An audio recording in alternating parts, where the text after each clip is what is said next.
After my husband passed away, my sister revealed that her child's father was actually my husband, and she demanded half of the inheritance. I didn't believe her until I saw what she had to show. I stood in my sister's cramped apartment, surrounded by pastel balloons and the sticky smell of grocery store cake, wondering how I'd managed to show up at all. It had been 9 days since I buried my husband, 9 days since I watched them lower the casket into the ground while rain hammered against my black umbrella. 9 days since my entire world collapsed into a grief so profound I could barely remember to breathe. The apartment was packed with people I barely recognized. Her boyfriend's friends mostly. Young 20-somethings drinking cheap beer and laughing too loud. My nephew sat in his high chair, face covered in blue frosting, chubby hands grabbing at everything within reach, completely oblivious to the fact that his first birthday party would become the day everything in our family shattered beyond repair. I hadn't wanted to come. Every part of me had screamed to stay home, to avoid the pitying looks and awkward condolences that would inevitably follow me around the party. But my mother had called 3 times that morning, her voice tight with that particular tone that meant she wouldn't take no for an answer. Family obligations, she'd said. Your sister needs you there.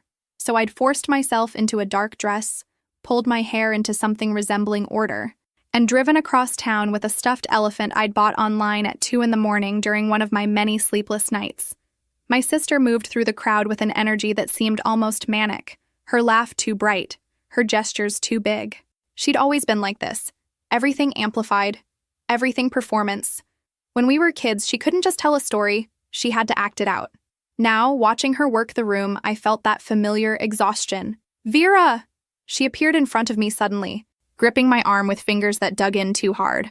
Her perfume was overwhelming, something cheap and floral. You came. I wasn't sure you would after everything. Of course I came, I said quietly. He's my nephew. Her eyes glittered with something I couldn't quite identify. Right, your nephew. That's so sweet of you to say. Before I could respond, she'd spun away, clapping her hands together to get everyone's attention. The room fell into an uncomfortable silence. My parents, standing near the kitchen doorway, exchanged worried glances. Thank you all so much for coming to celebrate my baby's first birthday, she announced. It means the world to me, especially during this difficult time, when we've lost someone so important to our family. I felt my chest tighten. Please don't do this here, I thought. Not today. My sister just lost her husband, she continued, gesturing toward me. Several heads turned in my direction. It's been so hard on all of us. He was such a wonderful man, so generous, so caring, especially to me. The way she said that last part made my skin crawl. There was an insinuation in her tone, something poisonous lurking beneath the surface. Which is why, she said, pulling a folded envelope from her back pocket, I think it's time everyone knew the truth. I've been carrying this secret for too long, and with him gone, there's no reason to hide it anymore. My father stepped forward. Maybe this isn't the right time. This is exactly the right time, she cut him off sharply. Because my sister needs to know that the man she thought was her faithful husband was actually the father of my son. The words hung there like smoke from a fire. I heard someone gasp. My mother's hand flew to her mouth. The room had gone so quiet I could hear the hum of the refrigerator. I stared at her, waiting for this to make sense somehow. That's not possible, I heard myself say. You're lying. I have proof, she said, waving the envelope. A DNA test. And more than that, I have his will, the real one. He left instructions. Half of everything goes to his son. Half of that $2 million house goes to my baby. She looked so confident, so absolutely certain of herself, and I felt something unexpected bubble up in my chest. Not tears, not the devastation she clearly expected, but something else entirely. I laughed. It wasn't a pleasant sound. It was sharp and bitter, scraping its way out of my throat, because despite the horror of what she was claiming, I knew something she didn't. Something that made her elaborate lie fall apart. You think that's funny? She demanded. You think I'm making this up? I think, I said, my voice stronger than it had been in days, that you've made a very serious mistake. She faltered. Just for a second. Doubt flickered before the mask of certainty returned. The only mistake was keeping quiet this long. That house, that money, half of it belongs to my son, and I'm going to make sure he gets what he deserves. I met her eyes and saw everything. The desperation, the greed, the conviction that she'd found her way out. We'll see, I said. My sister hoisted my nephew onto her hip. You'll be hearing from my lawyer. Enjoy that big house while you can. Soon, half of it will be mine. As I walked out, I felt something shift. The grief fog cleared, replaced by sharp focus. She'd forgotten one crucial thing, and that knowledge was about to change everything. I met him 12 years ago at a charity auction, back when I still believed in fate and serendipity, and all those romantic notions that feel foolish now. The event was one of those overcrowded affairs where local professionals pretended to care about literacy, while really just networking and drinking overpriced wine. I'd gone with a colleague who ditched me within 15 minutes. I was standing alone, studying a donated painting of a lighthouse that I had absolutely no intention of bidding on, when he appeared beside me. "It's terrible, isn't it?" he'd said, offering me a glass of champagne with a smile that seemed genuinely warm. "Absolutely awful," I'd agreed. "But admitting that feels wrong at a charity event. I won't tell if you don't." We spent the rest of the evening talking, ignoring the auction and speeches. He was a corporate lawyer, he told me, specializing in contract negotiations. The work was boring but paid well. I told him about my marketing job, about the campaign that was slowly driving me insane. We talked about books and terrible movies and whether the city's new downtown development was visionary or just gentrification. By the end of the night, I had his number and a date scheduled for that weekend. Within 6 months, we'd moved in together. Within a year, we were married in a small ceremony at a botanical garden. Nothing extravagant. That wasn't who we were. We bought the Victorian house 2 years after we married. It had been a foreclosure, a complete disaster of peeling paint and rotting floorboards. But he'd seen the potential immediately. We spent weekends stripping wallpaper and refinishing hardwood floors. He learned to tile bathrooms from online videos. I developed a talent for choosing paint colors that actually worked together. The house became our shared mission. We turned the third bedroom into my home office. We renovated the kitchen with pale blue cabinets and butcher block counters. We planted rose bushes along the front fence and installed a porch swing where we'd sit on summer evenings. It was a good life. Stable, comfortable, happy. Or at least, that's what I believed. The problem started 3 years into our marriage when we began trying for a baby. The first year felt casual, almost fun. When nothing happened, we saw a doctor. Tests revealed I had endometriosis. The doctor recommended IVF, said our chances were good. The first round failed, so did the second. The third time, I got pregnant, carried for 6 weeks, and then miscarried on a Tuesday morning while he was in a meeting downtown. I called him from the emergency room bathroom, and he left immediately. He held my hand while the doctor confirmed what we already knew. The fourth round was our last attempt. We'd spent close to $80,000 by that point, emptied our savings, took out a loan against the house. The emotional toll was worse than the financial one. Every injection, every appointment, every 2-week wait felt like torture. When that final test came back negative, we'd both known we were done. We spent months grieving the future we'd imagined. The nursery we'd never decorate, the parent-teacher conferences we'd never attend, the chaos of family life that would never be ours. It felt like mourning a death, except the person we were mourning had never existed. Eventually, we adjusted. We had to. We renovated the room we'd mentally designated as a nursery, turning it into a reading nook with built-in bookshelves. We started traveling more. Long weekends in Charleston, 2 weeks in Portugal, spontaneous drives up the coast. We focused on our careers, on each other. The marriage settled into something comfortable. We had our routines. We didn't fight much. When we did, it was usually about something mundane, like whose turn it was to call the plumber. Looking back now, I wonder if I was too comfortable, too trusting, too willing to believe that what we had was solid and real. My sister had always been on the periphery of our life together. She'd been erratic even back then, dropping out of college, moving from job to job, dating men who were always either too intense or completely unreliable. He'd been patient with her in those early years. When she needed money for rent, he'd slip her a few $100s. When her car broke down, he'd spent a Saturday helping her. He was kind to her, but distant. Polite, but never warm. I'd appreciated that distance. When she got pregnant 3 years ago, I felt a complicated mix of emotions. Jealousy, definitely. Sharp and bitter, especially so soon after our final failed IVF. But also concern, because she was barely holding her life together. Her boyfriend, the bartender she'd been seeing on and off, seemed shocked but committed. He proposed awkwardly at a family dinner with a ring that looked like it came from a pawn shop. My mother cried happy tears while my father looked uncomfortable. My husband had been quiet that night, withdrawn. When I asked about it later, he said he was fine, just tired. But I'd noticed how he barely touched his food, how he'd made excuses to leave early. I'd thought it was about the baby. About watching my sister get pregnant so easily while we'd spent years failing. Now I wonder if I read it all wrong. My sister and I had never been close, not even as children. There's a 5-year gap between us, just enough distance that we never occupied the same social circles or shared the same interests. While I was studying for college entrance exams, she was still in middle school, experimenting with increasingly alarming hair colors and dating boys our parents didn't approve of. But the real wedge between us wasn't age, it was temperament. I'd always been the steady one, the planner, the daughter who did what was expected. Good grades, stable job, sensible life choices. She was the chaos, the drama, the one who called home at 2 a.m. needing bail money or a place to crash. Our parents enabled her, I thought. Every time she crashed and burned, they were there to catch her, to make excuses, to give her another chance.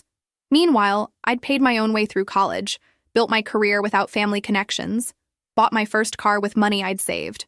The jealousy went both ways. I was jealous of the attention she got. She was jealous of my success, my stability, my marriage to a man who had his life together. It manifested in small, petty ways. When I got promoted, she'd make comments about how boring corporate work must be. When we bought the house she visited once, walked through every room and said it felt cold and sterile. When I mentioned our infertility struggles, she changed the subject within seconds. So when she got pregnant, the universe's irony felt particularly cruel. Here I was, 31 years old, financially stable, in a solid marriage, desperate for a child I couldn't have. And there she was, 26, living in a cramped apartment with a boyfriend who worked inconsistent bar hours, accidentally pregnant after what she described as not even trying. The pregnancy announcement happened at a family dinner. She'd pulled a sonogram photo from her purse, slid it across the table, and watched as our mother burst into tears of joy. My father had shaken her boyfriend's hand with gruffness that masked emotion. Everyone was so happy, so excited. I'd excused myself to the bathroom and cried silently into a towel for 10 minutes. My husband had found me there, knocked softly, and waited until I opened the door. "I know this is hard," he'd said quietly. "We can leave whenever you want." But we hadn't left. We'd stayed through dessert, through my mother's excited planning about baby showers and nursery colors. We'd smiled and nodded and said all the right things. On the drive home, neither of us spoke. When we got to the house, he'd gone straight to his office and closed the door. I'd found him there 3 hours later, staring at his computer screen without really seeing it. I tried to be a good aunt. I really did. I went to the baby shower, bought presents from the registry, helped paint the nursery in her cramped apartment. When the baby was born, I visited the hospital, held the tiny wrinkled thing, and felt my heart simultaneously break and expand. But my husband didn't visit the hospital. He sent flowers and a card, made excuses about work being busy, about not wanting to intrude. My mother had frowned at his absence, but I'd defended him, said he was giving them space. Looking back, I should have questioned that. Should have wondered why a man who'd been so eager to become a father suddenly wanted nothing to do with his infant nephew. But I'd assumed it was the same pain I felt, that seeing the baby was a reminder of what we'd lost. As the baby grew, the dynamic only got stranger. My sister started calling me constantly, asking if I could babysit, help with doctor's appointments, pick up diapers on my way over. She treated me like a built-in support system, and I went. Not because I particularly enjoyed spending time with her, but because I loved my nephew. He was sweet and smiley, reaching chubby hands toward my face, laughing at peekaboo games. My husband never came with me on those visits. If I suggested bringing him along, he'd suddenly have work to catch up on, calls to make, errands to run. The few times my sister brought the baby to our house, he'd stay in his office, only emerging briefly to say hello before retreating. "He's just not a baby person," my sister had said once, bouncing the baby on her hip in our kitchen. But there was something in her tone, something almost smug that made my skin prickle. "He wanted to be a father," I'd said defensively. Right. She'd adjusted the baby's outfit, not meeting my eyes. But wanting to be a father and actually dealing with kids are different things. The comment had stung. I'd asked her to leave shortly after. There were other strange moments, too. Times when she'd show up at our house unannounced. Always when she somehow knew my husband was home. Times when I'd catch them talking in hushed voices that stopped the moment I entered the room. At a family barbecue last summer, I'd gone inside to refill drinks and came back to find them standing close together near the fence, her hand on his arm, both of them looking intense about something. When they noticed me, they'd jumped apart. "Just talking about the baby," she'd said quickly. He was asking about his development milestones. But he'd never asked me about those things. The whole interaction felt off, staged. That night, lying in bed, I'd rolled over to face him. Is something going on with my sister? What do you mean? His voice in the darkness sounded carefully neutral. You guys have been talking a lot lately. Acting weird? She's your sister. I'm trying to be supportive. It was the right answer, the answer I wanted to hear. So I'd let it drop, tried to sleep, tried to ignore the nagging feeling that something wasn't quite right. The first real warning sign came 3 years ago, at a dinner that should have been ordinary. We'd invited my sister over because my mother had been pestering me about spending more time with her, about being a better sister. My sister was between boyfriends at the time, going through what my mother called a rough patch. We'd made pasta, nothing fancy. She showed up an hour late, smelling like she'd stopped at a bar first, carrying a bottle of cheap wine that was already half empty. She wore a dress that seemed too tight, too low cut for a casual family dinner, but that was typical for her. Dinner started normally enough. We talked about surface things, her latest job at a salon, my current work project, house renovations we were planning. She drank most of the wine herself, refilling her glass faster than keep up. By the time we'd finished eating, her words were starting to slur slightly. I'd gotten a call from my office around 8, a crisis with a client campaign that needed immediate attention. I took it in the other room, pacing while I tried to manage the situation. The call lasted maybe 20 minutes. When I came back, something had shifted. My husband was standing in the kitchen, gripping the counter edge with white knuckles. My sister was leaning against the refrigerator, her expression oscillating between defiant and hurt. The air felt thick, charged with something uncomfortable. What happened? I asked, looking between them. My sister pushed off the refrigerator, grabbing her purse. Nothing. I should go. No. Wait. My husband's voice was tight, controlled in a way that meant he was working hard to stay calm. I think Vera needs to know what just happened. My sister's eyes flashed. Don't be dramatic. It was a joke. It wasn't a joke. He turned to me, and I saw something in his face I'd never seen before. A kind of careful, practiced concern that felt almost scripted. While you were on the phone, your sister made some inappropriate comments. And then she tried to kiss me. The words hung there, impossible to process. I looked at my sister, waiting for her to deny it. Instead, she laughed bitterly. Oh, please. You're making it sound like I attacked you.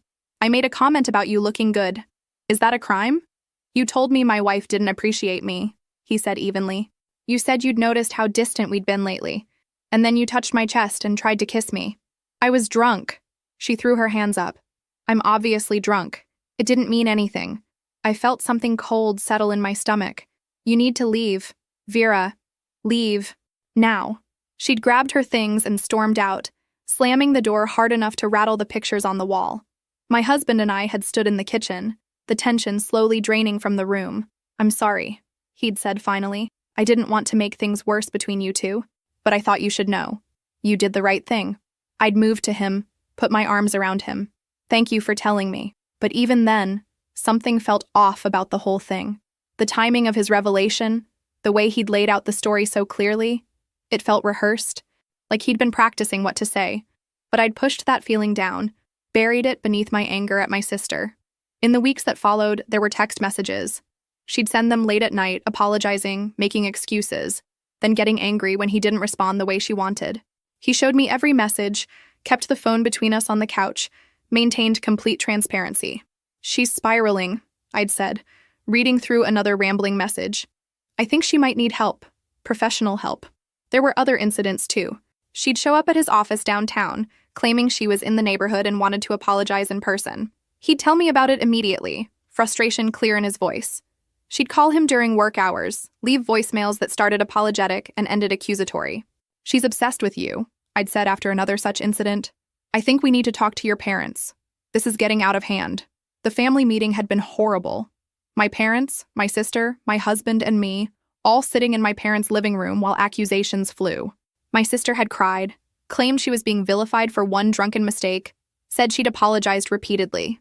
My husband had been calm, rational, presenting his side with the kind of clarity that comes from telling the truth, or from having rehearsed it perfectly. My parents had ultimately sided with us. My sister was told to stay away, to stop contacting him, to respect our marriage. She'd left that meeting furious, slamming their front door. For a few months, there was peace. She stopped texting, stopped showing up places. I thought maybe she'd finally moved on. Then she got pregnant. And suddenly she was back in our lives, needing help, needing support. My parents insisted we put the past behind us. That family forgave. So we did. We forgave, or at least pretended to. We showed up for the baby shower, sent gifts, and my husband maintained his distance, which seemed like the right thing after what had happened. I never questioned his version of events. Never wondered if maybe the story had been more complicated. I trusted him completely. That trust, I'm learning now, might have been the biggest mistake of my life. The secret that changed everything happened 4 years ago, though I didn't understand its significance at the time. My husband had been having urological problems. Painful, persistent issues that he'd been ignoring for months before finally seeing a specialist. The diagnosis required surgery. Minor procedure, the doctor had said, but with a complication. Due to the location and nature of the problem, they'd need to perform a vasectomy as part of the treatment. It was medically necessary, not optional. I remember sitting in that sterile office while the doctor explained the implications. My husband would be permanently unable to have biological children. Given our history with infertility, given that we'd already exhausted our attempts at IVF, the doctor seemed to think this wouldn't be a major concern. But it felt like losing something we'd already lost. Like closing a door that had already been closed, then nailing boards across it for good measure. We'd already decided we were done trying, my husband had said in the car afterward, his hands tight on the steering wheel. This doesn't change anything, right? Right, I'd agreed. We'd moved on. The surgery was scheduled for 2 weeks later. He took 3 days off work, spent them recovering on the couch while I brought him ice packs and prescription painkillers and tried not to think too hard about what this meant. What struck me as odd, though, was how thorough he wanted to be about documentation. He insisted on getting copies of all the medical records, the surgical notes, the post-operative reports.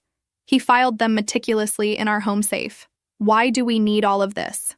I'd asked, watching him organize papers into labeled folders.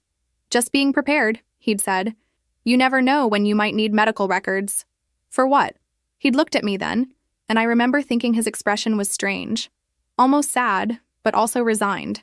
You just never know, Vera. It's better to have documentation and not need it. It had seemed excessive at the time, paranoid even, but I'd chalked it up to his legal training, his tendency to think about worst-case scenarios. A month after the surgery, he'd scheduled an appointment with our family lawyer. He wanted to update our wills, he said, make sure everything was properly documented now that we'd definitively decided not to have children. I'd gone with him to that appointment. We'd sat in the lawyer's office with its dark wood paneling, going over beneficiaries and asset distribution and all the morbid details of who gets what when we die. My husband had been specific, almost obsessive, about the terms. Everything went to me if he died first. The house, the savings, his retirement accounts, his life insurance policy. Everything. No exceptions, no contingencies, no clauses about potential children or family members who might make claims. The lawyer had seemed mildly amused by how thorough he was being.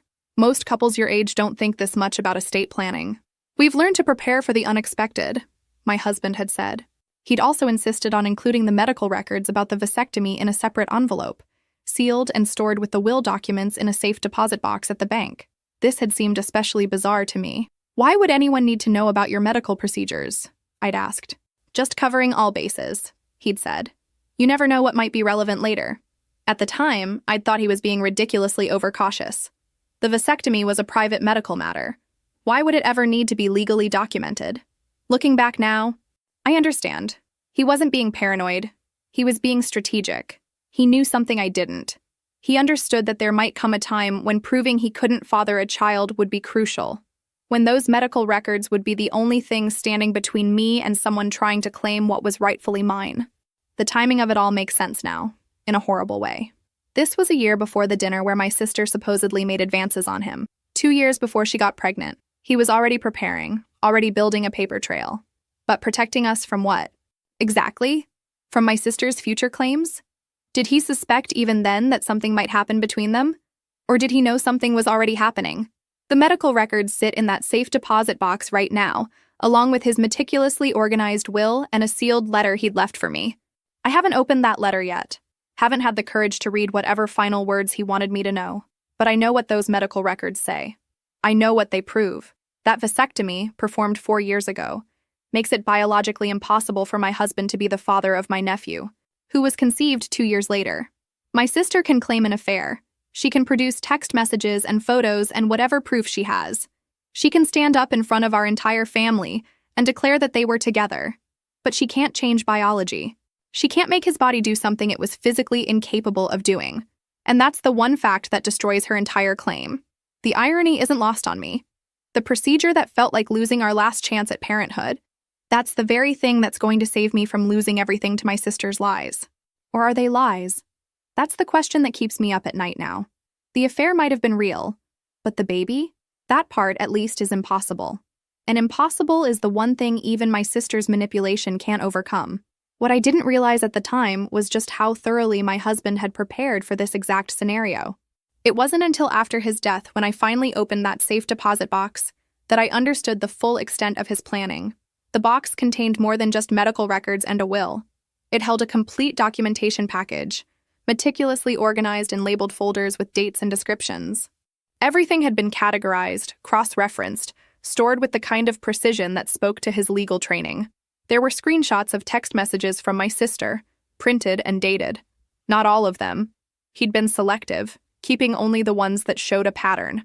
The late-night messages after the dinner incident. The ones where she'd apologized, then gotten angry, then apologized again. The ones where she'd made veiled references to feelings he supposedly didn't return. He'd also kept a diary, but not a traditional one. It was more like a legal log, entries made sporadically over the course of 2 years. Brief, factual descriptions of interactions with my sister. June 15th, appeared at downtown coffee shop during morning break. Claimed coincidence. Conversation lasted 8 minutes before I left. August 3rd, called office line directly. Asked about legal advice regarding lease. Redirected to public legal aid resources. September 22nd, showed up at house while Vera was at work conference. Said she needed to talk about family situation. Did not let her inside. Conversation on porch lasted 12 minutes. The entries were clinical, emotionless, the kind of record-keeping someone does when they're building a case, or protecting themselves from accusations they know might be coming. But the most damning evidence, or the most protective, depending on how you looked at it, was a separate sealed envelope labeled, "In the event of paternity claims." Inside were copies of the vasectomy medical records, including the surgeon's notes, the pathology report, and a letter from his doctor explicitly stating that the procedure made him permanently sterile. There was also a second medical document dated from 8 months after the surgery, a fertility test confirming 0 sperm count. He'd gone back to have it verified, to have concrete proof that the procedure had been completely successful. He'd thought of everything. The legitimate will was there too, properly notarized and registered, leaving everything to me without exception. The language was clear and specific. All assets, including the house currently valued at approximately $2 million, all bank accounts, all investments, all personal property, to his wife Vera, exclusively. There was no mention of potential children, no contingency clauses for unknown heirs, no ambiguous language that could be twisted or reinterpreted. At the bottom of the box, underneath all the official documents and organized evidence, was a personal letter, cream-colored envelope, my name written in his distinctive handwriting. I'd held it for a long time that day, sitting in the bank's private viewing room, trying to decide if I was ready to read it. I wasn't. I'd put it back, closed the box, told the bank employee I needed more time, but I'd taken photographs of everything else. The medical records, the will, the diary entries, the text messages. I'd sent them all to my phone, backed them up to cloud storage, made sure I had multiple copies. Because even in my grief, even in my shock at discovering this level of preparation, I understood what my husband had done. He'd built an impenetrable legal defense, not just for himself, but for me. Every document in that box served a dual purpose. On one hand, it protected him from accusations. If my sister ever claimed he was the father of her child, here was irrefutable medical proof that he couldn't be. If she claimed an affair, here was his meticulous record of her pursuing him, of him maintaining boundaries. On the other hand, it protected me from losing everything. The will ensured no one could claim my assets. The medical records ensured no one could claim paternity. The diary established a pattern of harassment rather than mutual relationship. But there was something else in that documentation, something I couldn't quite put my finger on. An excessive thoroughness that went beyond simple caution. Why document so much if the medical records alone proved paternity was impossible? Why keep the diary if he had nothing to hide? Unless he did have something to hide. Unless the affair my sister claimed actually happened, and all this documentation wasn't about preventing false accusations, it was about managing true ones. Maybe he'd known an affair was coming. Or maybe it had already started. Maybe he understood that one day my sister would make her move, would try to claim what wasn't hers, and he wanted to ensure that even if she proved they'd been together, she couldn't prove the one thing that mattered most. The vasectomy became his insurance policy. He could have the affair, could do whatever he wanted because biology would always be his alibi. It was brilliant, in a horrible way. Calculating and careful and completely thorough. He'd protected me, yes, but he'd also protected himself. From consequences, from responsibility, from having to face what he might have done. And now he was gone, leaving me with this box full of evidence that answered some questions, but raised so many more. 3 weeks after the funeral, my parents insisted on a family dinner.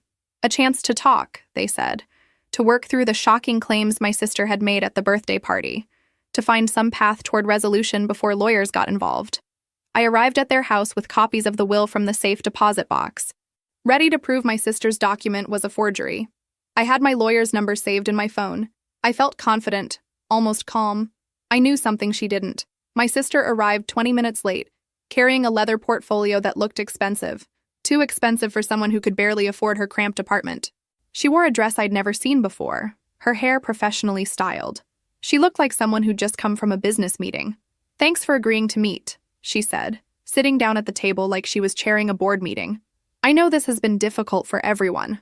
"You made it difficult," my father said gruffly. "Making those accusations at your son's birthday party, in front of everyone. I made them because they're true." She opened the portfolio, pulling out papers. "And I have proof, real proof, not just a DNA test and a will." I felt my stomach tighten, but kept my voice steady.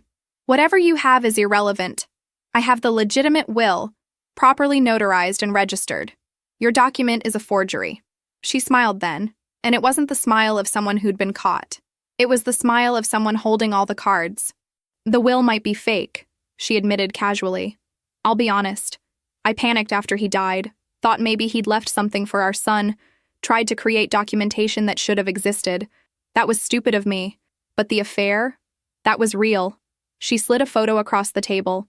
My hands shook as I picked it up. It was my husband and my sister, sitting close together in what looked like a restaurant booth. His arm was around her shoulders. She was leaning into him, laughing. They looked comfortable together, intimate. "That's from 8 months ago," she said. "We went to that little Italian place on the east side, the one you always said was too far to drive to." My mother made a small sound, something between a gasp and a sob. "That could be innocent," I said, but my voice sounded hollow. "You could have run into each other. There are more." She pulled out another photo, then another.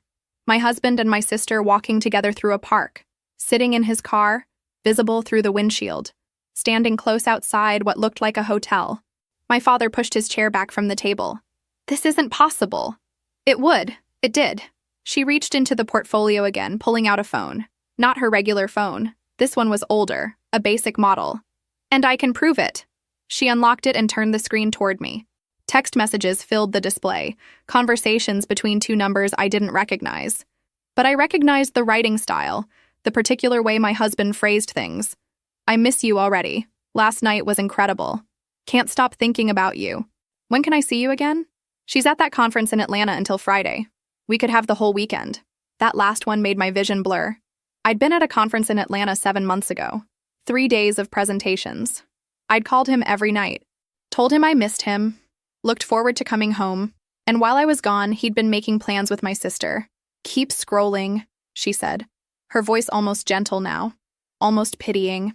I didn't want to scroll, but my fingers moved anyway, swiping through conversation after conversation, plans to meet, complaints about having to hide, declarations that this was real, that what they had mattered. "This is the phone he used to contact me," my sister explained. "He kept it in his desk at work, brought it home sometimes when he knew you'd be out." We were careful. I looked up at her, and I saw something in her face I hadn't expected. Not triumph. Something closer to sadness. "Why?" It was all I could manage to say. She shrugged, and the casual gesture felt like another knife. It just happened. Started as texting after that dinner where I supposedly threw myself at him, except that's not really what happened. We'd been flirting for months before that. The dinner was just when it became physical. "You're lying." "I'm not. Look at the dates on these messages. They start 4 months before that dinner." She leaned back. "That whole story he told you? About me trying to kiss him while you were on the phone? That was him creating cover, making sure when our affair eventually came out, there'd be this narrative of me being the aggressor. The diary, the documentation, the careful record-keeping. It all made horrible sense now. The affair was real, my mother said quietly. For 2 years, my sister confirmed. On and off, whenever we could manage it. He loved me. Maybe not enough to leave Vera, but enough to keep coming back. I felt something break inside me then. The man I'd married, the man I'd trusted completely, had been living a double life. While I'd been making him coffee every morning, believing in our marriage, he'd been sleeping with my sister. So, the baby, my father started, is his, my sister finished. Has to be. We were together constantly around the time I got pregnant. I stood up from the table. I need to leave. Wait. My sister's voice stopped me. That house, that money, half should go to his son. That's only fair. I turned back, and I felt something cold settle in my chest. We'll see, I said quietly, because she'd just made a critical mistake. She'd proven the affair was real, but in doing so, she'd assumed something that wasn't necessarily true. She'd assumed that affair meant paternity. I didn't remember driving home from my parents' house that night. One moment I was standing in their dining room, staring at photos of my husband with my sister, and the next I was sitting in my driveway, engine still running, unable to make myself go inside. The house we'd renovated together. The house where we'd made plans and dreamed about the future. Every room held memories that were now contaminated, poisoned by what I'd learned. I finally went inside around midnight, walked through rooms that felt unfamiliar, despite having lived there for years. The kitchen where we'd cooked together, the living room where we'd watched movies on Friday nights, the bedroom where I'd slept beside a man I thought I knew. I'd been grieving for a person who never existed. The faithful husband, the man who'd stood by me through infertility treatments, who'd held my hand through miscarriages. That man was a fiction, a performance he'd maintained while secretly carrying on with my sister. I couldn't sleep, couldn't eat. For 3 days, I barely moved from the couch, cycling through every interaction I could remember, looking for signs I'd missed. The times he'd worked late, the weekend he'd gone to that work conference that now, thinking back, I wasn't sure had ever really happened. How many times had I been in that Atlanta hotel room, calling to say goodnight, while he was making plans to spend the weekend with her? In our house? In our bed? My mother called repeatedly. My father texted, asking if I was okay. I didn't respond. What was there to say? The photos kept replaying in my mind. The easy intimacy between them, the way they looked comfortable together. My sister had been right about one thing. He'd loved her. Maybe not enough to leave me, but enough to keep choosing her. Again and again, for 2 years. I thought about the barbecue where I'd caught them standing close together, her hand on his arm. I'd asked him about it that night, and he'd lied so easily. How many other times had he lied? How many conversations had been complete fiction? The diary entries in the safe deposit box took on new meaning now. Those clinical, factual descriptions of my sister showing up places, they weren't documentation of harassment. They were documentation of an affair, carefully worded to sound innocent. Appeared at downtown coffee shop really meant they'd planned to meet there. Conversation on porch lasted 12 minutes was probably a fight about when they could see each other next. He'd been so smart about it, so careful. Every interaction documented in a way that made him look like the victim. The perfect cover story. And I'd believed it. Defended him. Took his side against my own sister. On the 4th day, I finally showered. Forced myself to eat something. My lawyer had left 2 voicemails asking about next steps. I couldn't bring myself to call back. What was I fighting for anymore? A house full of lies? Money that represented years of a marriage built on betrayal? Maybe my sister was right. Maybe she deserved half. She'd given him something I couldn't. A relationship without the weight of infertility, without the grief and disappointment. She'd been the escape from our complicated reality. I was sitting in the reading nook we'd built where the nursery should have been, looking out at the rose bushes he'd planted, when something shifted. A small, hard knot of anger that had been growing beneath the grief suddenly surfaced. My sister had slept with my husband for 2 years, had come to our house, sat at our table, held her baby while looking me in the eye and pretending to be family. She'd watched me grieve, watched me struggle with infertility, watched me put my life back together, and the whole time she was sleeping with him. And now she wanted half of what I had left, wanted to profit from her betrayal, to use the child she'd conceived while destroying my marriage as leverage to take my home. The rage was clean and sharp, cutting through the depression like a knife. My husband had betrayed me. Yes. He'd lied and cheated and lived a double life. But he was dead. I couldn't confront him, couldn't make him face what he'd done. But my sister was very much alive. And she'd made a critical error in her planning. She'd assumed the affair meant paternity. Assumed that because they'd been sleeping together, the baby must be his. It was a logical assumption, given the circumstances. But assumptions don't hold up in court. And biology doesn't care about logic or probability or how often people were together. I picked up my phone and finally called my lawyer back. "I need to see you," I said when he answered. "I have evidence about my husband's medical history. Something my sister doesn't know about." "What kind of evidence?" "The kind that proves her entire claim is impossible. No matter what else is true, no matter what actually happened between them, the baby isn't his, can't be his, and I can prove it." There was a pause on the other end of the line. "That changes everything." "Yes," I said, looking around the room at all the renovations we'd done together. "It does." My sister had won the affair. She'd gotten 2 years with my husband, had whatever relationship they'd built in secret. She'd taken something from me that could never be returned. But she wasn't going to take my house, wasn't going to profit from her betrayal. Because for all his lies, my husband had left me one final gift, medical proof that made paternity impossible. And I was going to use it. 2 days after calling my lawyer, I finally returned to the safe deposit box. I'd been avoiding it since that first visit, unable to face the documents my husband had so carefully compiled. Now I needed everything in there, not just the legal documents, but also the letter I'd been too afraid to read. The bank employee led me to the same private viewing room. I sat for a long moment before opening it, bracing myself. The medical records were on top. I pulled them out and read through them carefully this time, noting every detail. The surgical report from 4 years ago. The urologist's notes about the procedure being medically necessary. The follow-up appointment 8 months later confirming 0 sperm count. 4 years ago. My nephew had just turned 1, which meant he'd been conceived approximately 2 years ago. 2 years after the vasectomy that made my husband permanently sterile. The timeline was irrefutable. The biology was absolute. Beneath the medical records was the letter. I held it for a long time before finally opening it. "Vera," it began, "if you're reading this, I'm gone, and I'm sorry you're facing whatever comes next without me. I know I haven't been the husband you deserved. I know I've made choices that would hurt you if you knew about them. But I need you to understand that everything in this box is meant to protect you. The will is legitimate. The medical records are accurate. Whatever anyone claims, whatever accusations they make, you have proof of the truth.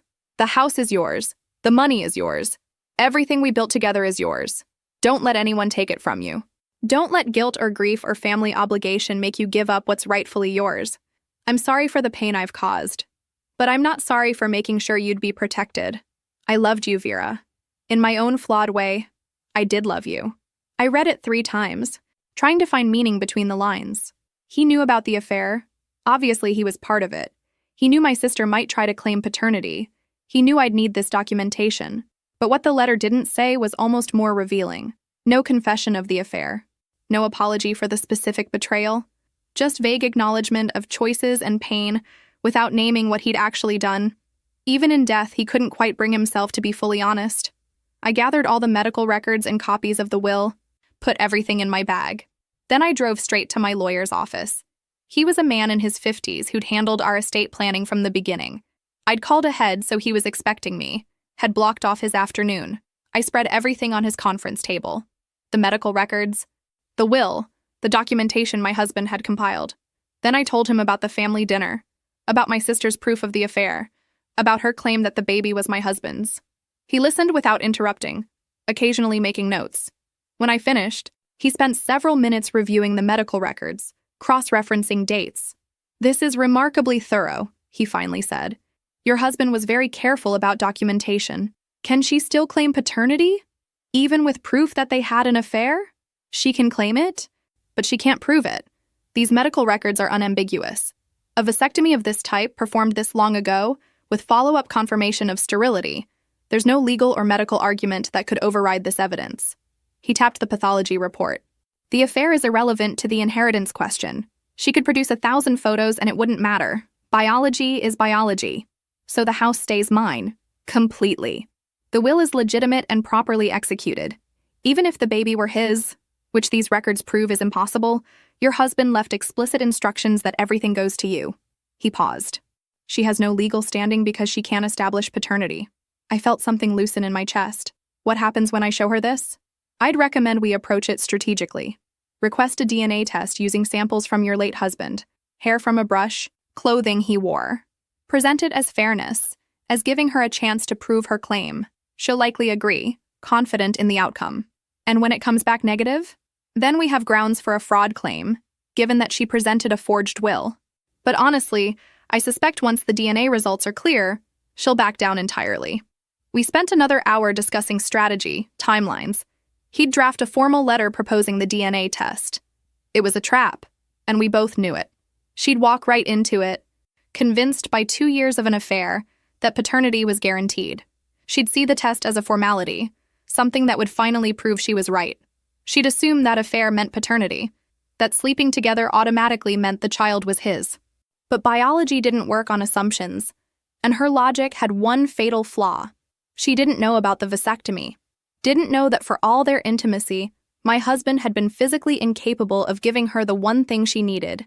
Driving home, I felt something I hadn't felt since before the funeral. Not quite hope, but something adjacent to it. A sense that maybe I wasn't completely powerless. My sister had taken my husband's love, or whatever version of love he was capable of giving. She'd taken my trust in my marriage. She'd taken 2 years of intimacy that should never have existed. But she couldn't take my house, couldn't take what my husband and I had built together. Because for all his flaws, he'd left me the one weapon I needed. Medical proof that her entire claim was built on sand. She'd made one critical mistake. She'd confused having an affair with guaranteed paternity. And that mistake was going to cost her everything. My lawyer's formal letter arrived at my sister's apartment 3 days later, delivered by courier. The proposal was straightforward. We would conduct a DNA test using samples from my late husband to definitively establish paternity. If the test proved my nephew was his biological child, we would negotiate an appropriate settlement. If the test proved otherwise, my sister would drop all claims and face potential legal consequences for the forged will. She called me within an hour of receiving the letter. I almost didn't answer, but curiosity got the better of me. A DNA test? Her voice was sharp, but not worried. Fine, let's do it. I've been saying all along that he's the father. This will finally prove it. The results will be legally binding, I said carefully. If it's negative, you'll have to answer for the forged document. She laughed, actually laughed. It won't be negative. I know who my son's father is, Vera. I spent 2 years with him. I know exactly when my baby was conceived, and your husband was the only person I was with during that time. The confidence in her voice was absolute. She truly believed what she was saying. We'll need samples from my nephew for comparison, I said. A cheek swab. The testing facility will coordinate whatever you need. I have nothing to hide. Her voice turned bitter. Unlike you, clinging to this fantasy of your perfect marriage, you're going to lose, Vera. You're going to have to face the truth about who he really was. And then you're going to give me what my son deserves. She hung up before I could respond. My lawyer coordinated with a reputable DNA testing facility. I provided samples, hair from my husband's brush that still sat in our bathroom, a razor he'd used, even a toothbrush I'd been unable to throw away. The facility collected cheek swabs from my nephew through a neutral third party to ensure chain of custody. Then came the waiting. The testing facility said results would take 2 to 3 weeks. Each day felt interminable. My parents called repeatedly, trying to mediate, trying to find some compromise. My mother was particularly insistent that we could work this out without lawyers, without tests. This isn't about the money, she kept saying. This is about family, about that baby. He's innocent in all this. I know he's innocent, I'd replied. That's why I need to establish the truth, for his sake as much as anyone's. My father was quieter, more troubled. The affair had shaken his faith in my husband. I just want to know what really happened, he'd said. I want to understand how we got here. So do I'd told him honestly. My sister stayed away during those weeks. No surprise visits, no calls, no attempts at contact. She was waiting, confident in her position, probably already planning how she'd spend her half of the inheritance. I spent the time slowly going through my husband's belongings, boxing up clothes for donation, sorting through papers in his office. Every item carried double meaning now. Was this shirt the one he'd worn to meet her? Was this receipt from a dinner they'd shared? I found his secondary phone in his desk drawer, buried under old tax documents. The battery was dead, and I didn't try to charge it. I'd seen enough of those messages. 3 weeks and 2 days after the samples were collected, my lawyer called. "Results are in," he said without preamble. "DNA test is conclusive. Your late husband is not the biological father of your sister's child." I'd been expecting it, had known logically what the results would say, but hearing it confirmed still hit me with unexpected force. What's our next step? I'll notify her lawyer. She did retain counsel once the test was proposed. We'll present the results along with the medical records explaining why paternity was impossible. At that point, she'll have limited options. She'll accept, I said. She won't have a choice. The notification went out that afternoon. By evening, my phone was flooded with calls from my parents, from relatives who'd somehow heard the news. I ignored them all except my mother's final call, the one that came at almost midnight. "Is it true?" she asked, her voice small and broken. "The DNA test. Is it really negative?" "Yes." "But the affair was real. The photos were real," I confirmed. "The affair happened. But that doesn't change biology. He couldn't have been the father. The medical records prove it." Long silence. Then, "Your sister is devastated. She's completely fallen apart." "Good," I said, and meant it. She should be devastated. She destroyed my marriage, betrayed me for 2 years, and then tried to profit from it. Devastation is the least of what she deserves. She really believed. That's not my problem. She made assumptions. She was wrong. And now she has to face the consequences. Another silence. Then quietly, "What happens now?" "Now I keep my house. Keep what's rightfully mine. And your daughter learns that betrayal has costs." I hung up without saying goodbye. The affair had been real. My husband had betrayed me with my own sister for 2 years. That truth would always hurt. But my sister had made one critical mistake. She'd assumed that sleeping with my husband meant the child was his. She'd been so confident in the affair that she'd never considered the possibility that biology might have other plans. During those 2 years, she'd apparently still been sleeping with her boyfriend too. And when she'd gotten pregnant, she'd simply assumed it was the richer man. Greed and assumption had led her to forge a will, make public claims, and expose an affair that might have stayed hidden forever. And all of it for nothing, because the baby wasn't his, had never been his, could never have been his. The lawsuit was filed within a week of the DNA results. Fraud, forgery, attempted theft through deception. My lawyer had built an airtight case. The forged will alone was enough for criminal charges, but combined with the false paternity claim and the attempt to extract money based on that claim, my sister was facing serious legal consequences. Her lawyer tried to negotiate, suggested we settle quietly, avoid the publicity of a trial, let the family heal. But I wasn't interested in quiet settlements. "She made this public," I told my lawyer. "At my nephew's birthday party, in front of everyone. She wanted an audience for her accusations. She can have an audience for her downfall too." The preliminary hearing was held in a county courthouse on a gray Tuesday morning. My sister arrived looking nothing like the confident woman who'd presented photos at that family dinner. She looked hollow, diminished. Her lawyer stood to present their position. "My client acknowledges that the DNA test results show her son is not biologically related to the deceased. However, the relationship between my client and the deceased was real and documented. They maintained an intimate relationship for 2 years. The assumption of paternity was reasonable given the circumstances." "Reasonable doesn't make it true," my lawyer interrupted. "And the forgery charges have nothing to do with reasonable assumptions. Your client presented a fabricated legal document. That's fraud, regardless of any relationship they may have had." The judge looked at my sister. "Did you create a false will?" Long silence. Then quietly, "Yes." "Why?" She looked up, tears streaming down her face. "Real ones this time. Because I thought he was the father. I thought his son deserved something from him. The timing made sense, and we were together so much during that period, I just assumed." "You assumed," the judge repeated. "Despite being in a relationship with another man during the same time frame?" Her lawyer shifted uncomfortably. "For the biological father to be someone other than my husband, she had to have been sexually active with at least one other person during the conception window. I was seeing my boyfriend," she admitted, "but not as often. I was with him more." She gestured toward the empty chair where my husband would have sat. "I thought the baby had to be his. But you didn't verify this before forging legal documents and making public accusations." "No. And you understand that your assumption doesn't justify the forgery?" "Yes." The word was barely audible. The judge reviewed the medical records, the DNA results, the expert testimony about the vasectomy. Then she looked at my sister with something that might have been pity or disgust. The court finds sufficient evidence to proceed with fraud charges. However, given the complexity of family circumstances, I'm recommending mediation before full prosecution.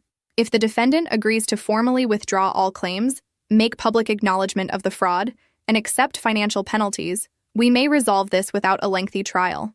My sister's lawyer immediately agreed to mediation. 3 weeks later, we sat in a conference room with a mediator, lawyers on both sides, and a settlement agreement that laid out exactly what would happen next. My sister would sign a formal declaration stating that she had forged the will, that her paternity claims were false, and that she had no legal or financial claims to my husband's estate. She would pay a fine of $15,000 for the attempted fraud, and she would stay away from me completely unless I initiated contact. What about family events? Her lawyer asked. I don't anticipate attending any family events where she's present, I said flatly. And if circumstances require we be in the same place, she stays on her side of the room, and I stay on mine. My mother, who'd shown up uninvited to the mediation, made a small sound of protest. This is tearing our family apart. She tore it apart, I said, not looking at her. She slept with my husband for 2 years. She watched me grieve him while knowing she'd betrayed me. She tried to take my home based on a lie. Don't talk to me about tearing families apart. My sister signed the documents without speaking, her hand shaking. When everything was finalized, she finally looked at me. I really thought he was the father, she said. The affair was real. What we had was real. I wasn't making that up. The affair was real, I agreed. And so was your betrayal. So was your decision to use that affair to try to take what didn't belong to you. The fact that you were wrong about paternity doesn't make any of that better. It just makes you stupid in addition to cruel. She flinched. Good. I wanted her to feel every word. I know you won't forgive me, she continued, voice breaking. But I need you to understand. I loved him. It wasn't just about money. I don't care, I interrupted. I don't care what you felt. You could have loved him completely, and it still wouldn't excuse what you did to me. I took nothing you really had, she shot back, anger flashing. He was already gone from your marriage. He was with me because he wanted to be. He was with you because you were easy, I said coldly. Because you were there and willing and too stupid to ask questions. He protected me even while betraying me. Left me everything. Documented everything. What does that tell you about how much he valued what you had together? The words hit their target. She collapsed back in her chair. We left separately. I heard later from my father that she'd called from her car, sobbing, begging them to talk to me. They'd refused. My parents finally drawing a line. What she did was unforgivable. My father told me that night. We can't support that. My sister's social circle collapsed within weeks. Word spread. People stopped returning calls. The salon let her go. She'd gambled everything on a lie built on an assumption, and she'd lost spectacularly. 6 months after the mediation, I still lived in the Victorian house that had become both my sanctuary and my prison. Every room held double memories now. The life I thought I'd lived and the reality that had existed beneath it. The kitchen where we'd cooked together while he texted my sister. The bedroom where we'd slept while he planned secret meetings. I kept the house, but it would never feel the same. Some days were better than others. I'd wake up and go through my routines, coffee, work, managing the estate affairs. Other days I couldn't get out of bed, crushed by the weight of grief and betrayal tangled together. Therapy helped, though not as much as I'd hoped. My therapist kept saying I needed to process 2 losses simultaneously, the death of my husband and the death of who I'd believed he was. That I was mourning both the person and the illusion. She was right, but knowing why something hurt didn't make it hurt less. I'd started renovating again, not because the house needed it, but because I needed to reclaim the space. Repainted the bedroom in colors he'd never seen, ripped out the rose bushes he'd planted and replaced them with lavender. Turned his home office into a yoga studio I never used, but that at least wasn't filled with his ghost. The inheritance was mine, complete and uncontested. The house, the life insurance, the retirement accounts, the savings, all of it. Legally, financially, I'd won. Emotionally, I wasn't sure anyone had won. I had money and property, but also the knowledge that my marriage had been a performance, my trust had been misplaced, my sister had betrayed me in the worst way possible. My sister, meanwhile, had lost everything that mattered. The fraud charges had been settled, but the social consequences were ongoing and severe. Friends had abandoned her once word spread about the affair and the forged will. Her boyfriend, the man who actually was my nephew's father, had left her shortly after the DNA results came out. unwilling to deal with the scandal. She'd moved in with our parents temporarily, a 30-year-old woman back in her childhood bedroom with a toddler. No job, no prospects, no reputation left to salvage. My mother reported that she barely left her room except to care for the baby, that the confident woman who'd orchestrated this whole disaster had completely collapsed. I felt no sympathy. She'd made her choices. She'd slept with my husband for 2 years, watched me grieve him, then tried to profit from both the affair and his death. My parents had tried, in their awkward way, to bridge the gap, suggested family therapy, offered to mediate conversations, hinted that maybe someday I'd find it in my heart to forgive. I'd shut down each attempt firmly. There would be no forgiveness, no reconciliation, no heartwarming moment where we all hugged and moved past this. Some betrayals were too deep to heal. Some damage was permanent. I saw my nephew occasionally, at carefully orchestrated handoffs where my mother would bring him to a park or neutral location. I refused to see my sister, but I wouldn't punish the child for his mother's sins. He was 2 now, talking in full sentences, completely oblivious to the chaos surrounding his existence. He looked nothing like my husband, I noticed. Had his actual father's features, his mother's coloring. No ghost of the man my sister had convinced herself was the father. He asks about you sometimes, my mother told me during one of these handoffs. Asks where you are, why you don't come to the house anymore. He's 2. He'll forget soon enough. Your sister asks about you too. I don't want to hear about her. My mother sighed. That particular sound of parental disappointment I'd heard my entire life. She's your sister, Vera. Family. That has to mean something. It meant something until she destroyed it. You don't get to sleep with someone's husband for 2 years and then claim family should forgive you. My father handled it differently. He'd shown up at my house one Saturday, unannounced, with tools and a determination to fix the porch railing that had been loose for months. We'd worked in silence for a while before he finally spoke. I failed you, he'd said, not looking at me. Let your sister get away with too much for too long. Yes, I'd agreed. No point in pretending otherwise. If I could go back, you can't. So this is what we have instead. We'd finished the repair without discussing it further. He'd hugged me before leaving, holding on longer than usual. The sealed letter from my husband, the one I'd read in the safe deposit box, stayed with me. I'd memorized every word.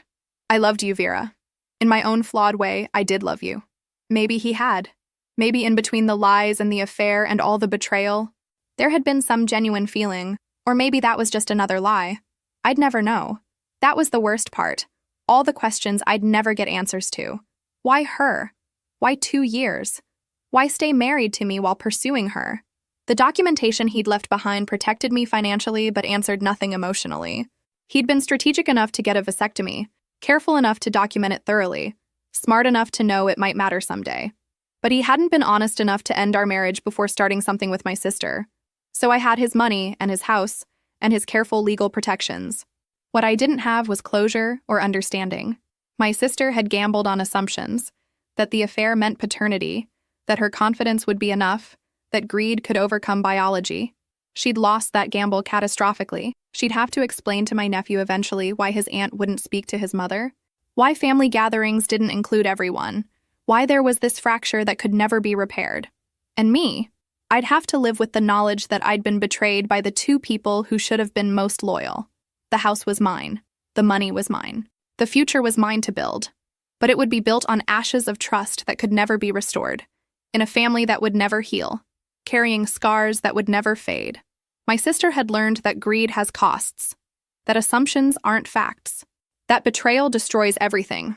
I'd learned that love and loyalty weren't guarantees, that family could hurt you worse than strangers, that sometimes the only protection you have is documentation and biology and the cold comfort of being legally right even when emotionally devastated. We'd both learned our lessons. Neither of us had won, but at least I still had the house.